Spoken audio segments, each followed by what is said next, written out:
বেশ কদিন ধরেই মনটা করছিল পিসির সাথে একবার দেখা করে আসি। আজ বহুদিন হলো পিসির বাড়ি যাইনি, খোঁজ খবরও সেরম নেওয়া হয় না। কলেজের চাপ এতটাই থাকে যে ইচ্ছা করলেও এখানে আসাটা অসম্ভব।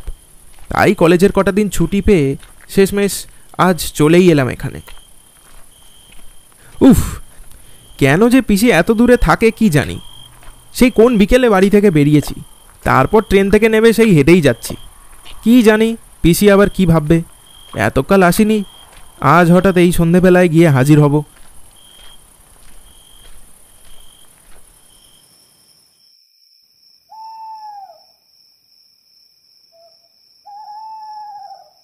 রাস্তায় একটাও টোটো বা রিক্সা কিছুই চোখে পড়ছে না। দূর, এখানে এসে ভুল করলাম মনে হচ্ছে। আদৌ কি কেউ এই গণ্ডগ্রামে বাস করে? একটাও মানুষ যে চোখে পড়ছে না।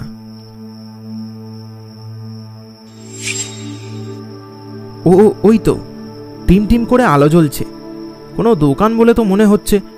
যাই যাই, আমি একবার ওখানে গিয়ে ঠিকানাটা বরং জিজ্ঞেস করে দেখি। এই জনমানব শূন্য গণ্ডগ্রামে একটা আশার আলো দেখতে পেয়ে আমার মনের জোরটা একটু বেড়ে গেল। যাক, অন্তত এই জায়গায় আমি একা নই। মনের সব ভুল চিন্তাভাবনাগুলোকে মুছে দিয়ে ওই আলোটাকে লক্ষ্য করে এগিয়ে গেলাম।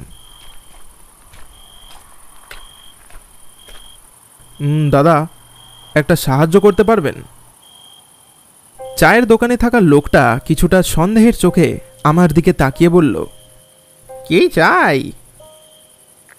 আমাকে একটু এই ঠিকানাটা বলে দেবেন? শিমুলপুর? সে তো অনেক দূর মশাই। আর আর এই অন্ধকারে আপনি কি ওখানে মরতে যাচ্ছেন? না, মানে আসলে ওখানে আমার পিসির বাড়ি, তাই পিসির সাথে দেখা করতে যাচ্ছি আর কি।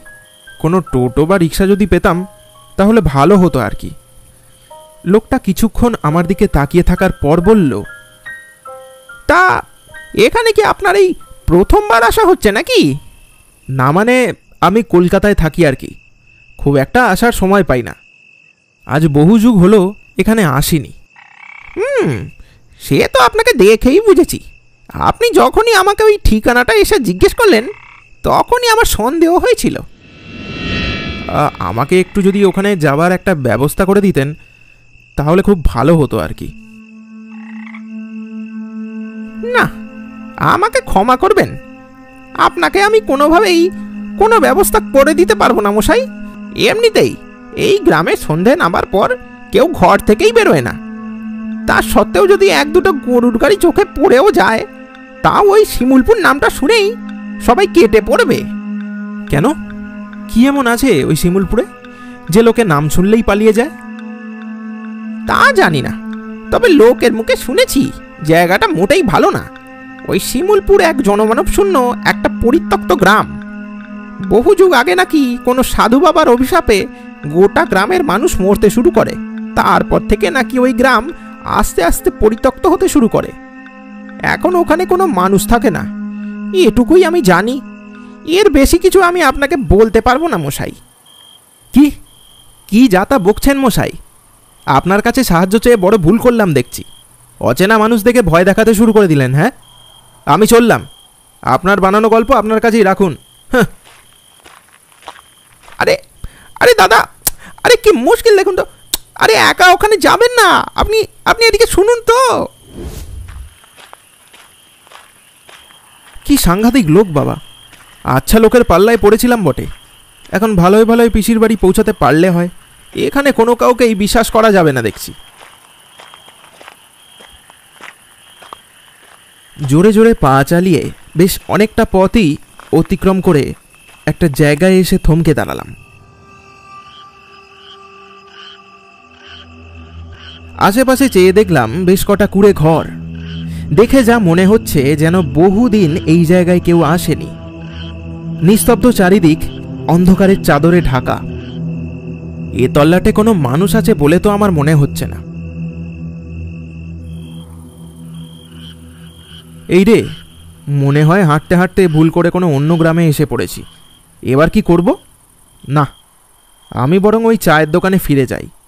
আজ রাতটা কোনোভাবে ওখানে কাটিয়ে কাল সকালে না হয় পিসির বাড়ি যাব।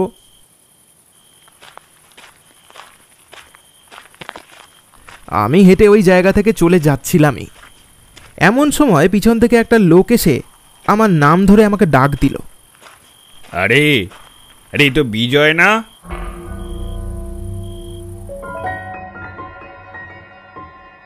আরে পিসে মশাই। পিসে মশাইকে দেখে আমার একটু আশ্চর্য লাগলো বটে।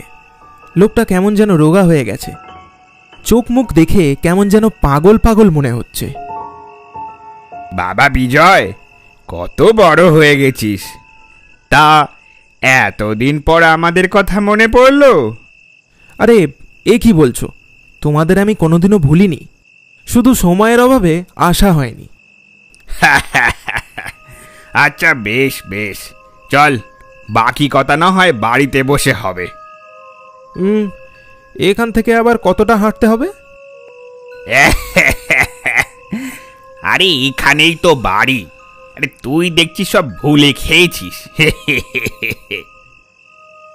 আমার কেমন যেন বিশ্বাস হলো না, এই ঘুটঘুটে অন্ধকার নিঝুম জায়গায় পিসির বাড়ি। আমার তো মনে হলো যেন এই জায়গায় বহুদিন আগেই মানুষ বাস করা বন্ধ করেছে। কিন্তু এখন দেখছি আমার ভাবনাটা সম্পূর্ণ ভুল। কিরে, ওখানে দাঁড়িয়ে কি ভাবছিস? আয় আয়, আমার সাথে আয় দেখি। হ্যাঁ এই তো যাচ্ছি।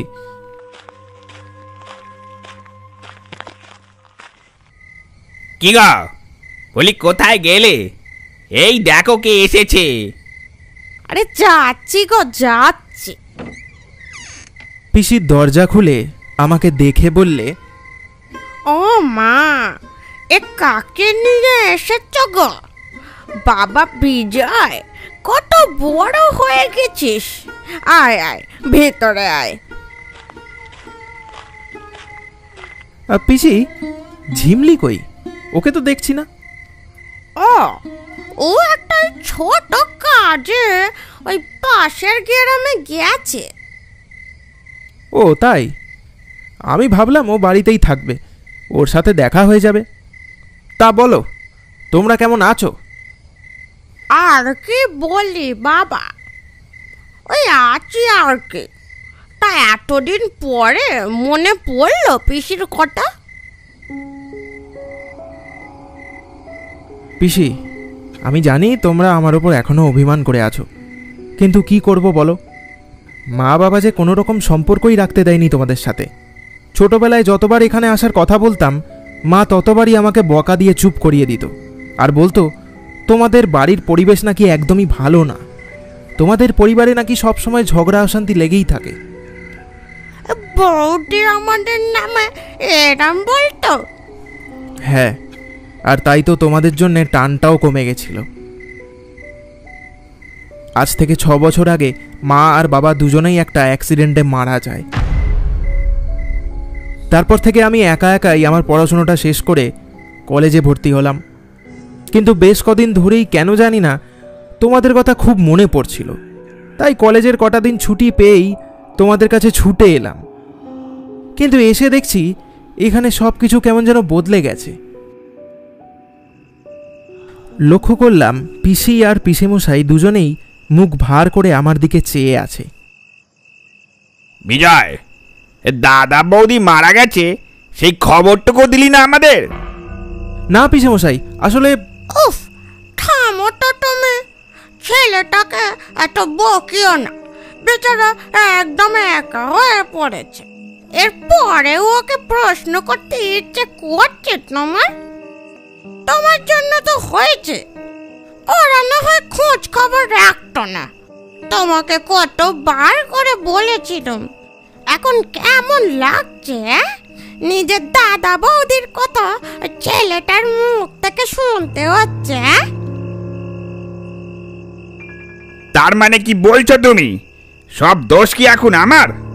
তোমার দাদা বৌদি তো চাইলে আমাদের খবর নিতে পারতো, আমরা মরে গেছি না বেঁচে আছি। এই দেখো, এখন তোমরা আবার নিজেদের মধ্যে শুধুই ঝগড়া শুরু করলে।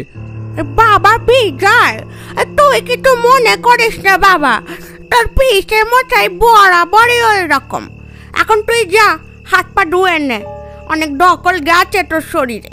আর খেয়ে দে শুয়ে পর, আমারও শরীরটা কেমন যেন ভালো লাগছে না। এই দেখো, তোমার আবার কি হলো? কি মুশকিল বলো তো? এই ওকে তো না বাবা, একটু যা হাত পা ধুয়ে আয়, আমি খাবার দিচ্ছি, খেয়ে শুয়ে পড়।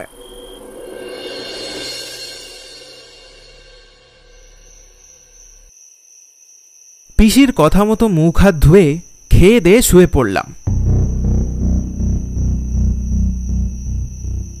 হঠাৎ মাঝরাতে একটা চেঁচামেচির আওয়াজে ঘুমটা আমার ভেঙে গেল। পিসি আর পিসেমশাই কি ঝগড়া করছে এই এত রাতে? এখনো ঘুমায়নি? তবে কি মা ঠিকই বলতো, এই ঘরের পরিবেশ খুবই খারাপ, সব সময় ঝগড়াঝাটি লেগেই থাকে হয়তো। এখন দেখছি মায়ের কথাগুলোই সত্যি। যাই দেখি, গিয়ে ওদের থামাই। আমি বিছানা থেকে নেমে আস্তে আস্তে পিসির ঘরের দিকে গেলাম।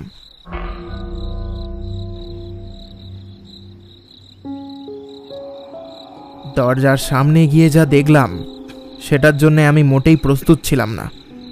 পিসি আর পিসেমশাই দুজনের মুখ একেবারে পাল্টে গেছে, শরীর শুকিয়ে কাঠ হয়ে গেছে, গায়ের চামড়া পচে গলে গেছে, চোখের মনি নেই, পুরো সাদা ধপধপ করে জ্বলছে চোখ। ভয়ে আমার মুখ দিয়ে একটা চিৎকার বেরিয়ে এলো, না। এই হলোটা, এই সব হয়েছে তোমার জন্য। ছেলেটাকে দিলে তো জাগিয়ে। সব দোষ এখন আমার। তুমি বেশি কথা না বাড়ালে ওকে তখনই মেরে ফেলতাম। এতদিন পর এখানে মানুষ এসেছে, এমনি এমনি ছেড়ে দেবো? লজ্জা করে না তোমার?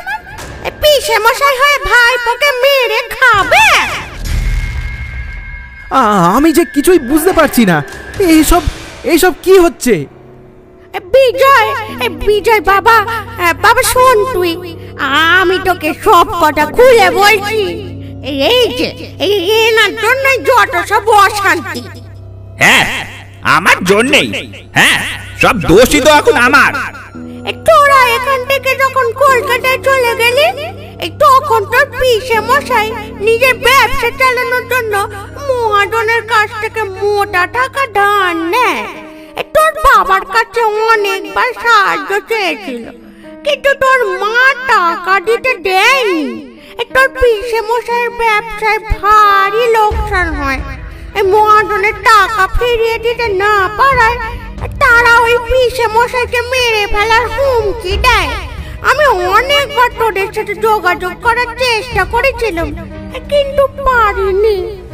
একদিন এক পাওনাদার এসে আমার সামনে তোর পিসে মশাইকে মেরে ফেলে, আর আমার মেয়েটাকে ওরা তুলে নিয়ে যায়।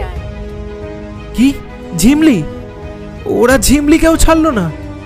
হ্যাঁ, আর এসব সহ্য করতে না পেরে আমিও আত্মহত্যা করি। একদিনের মধ্যে আমাদের গোটা পরিবারটা শেষ হয়ে যায়। পিসির মুখ থেকে কথাগুলো শোনা মাত্রই নিজেকে কেমন যেন দোষী মনে হতে শুরু করলো আমার। আজ তুমি যতই যা বলো, আজ এই বেটাকে ছাড়বো না। অতি কষ্টে ধরে এনেছি এখানে, এভাবে তো যেতে দেব না। এখন আমার মনে হলো চায়ের দোকানের লোকটার কথা শুনলেই ভালো হতো। বাবা বিজয়, বিজয় তুই পালা এখান থেকে। না, ওকে আজ আমি খাবো। বিজয় তুই পালা।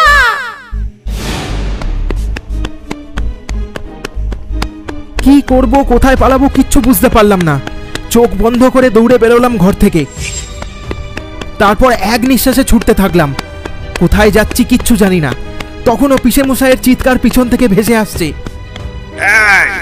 এই বেটা দাঁড়া, দাঁড়া, আমি আসছি।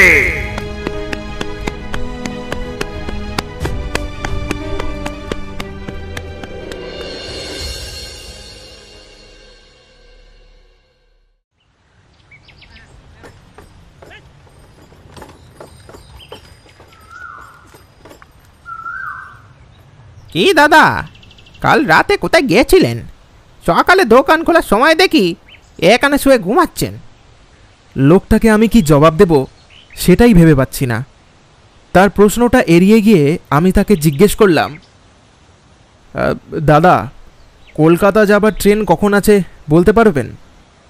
এই তো 8 ঘন্টা পরে একটা ট্রেন আছে, আপনি গরুর গাড়ি ধরে নিন, 8 ঘন্টার মধ্যেই স্টেশনে পৌঁছে যাবেন। কিন্তু আপনি বললেন না কাল রাতে আপনি কোথায় গিয়েছিলেন? হ্যাঁ, আর এখানে ফিরে এলেনি বা কেন? আপনার পিসি কি আপনার তাড়া করেছিল নাকি? হ্যাঁ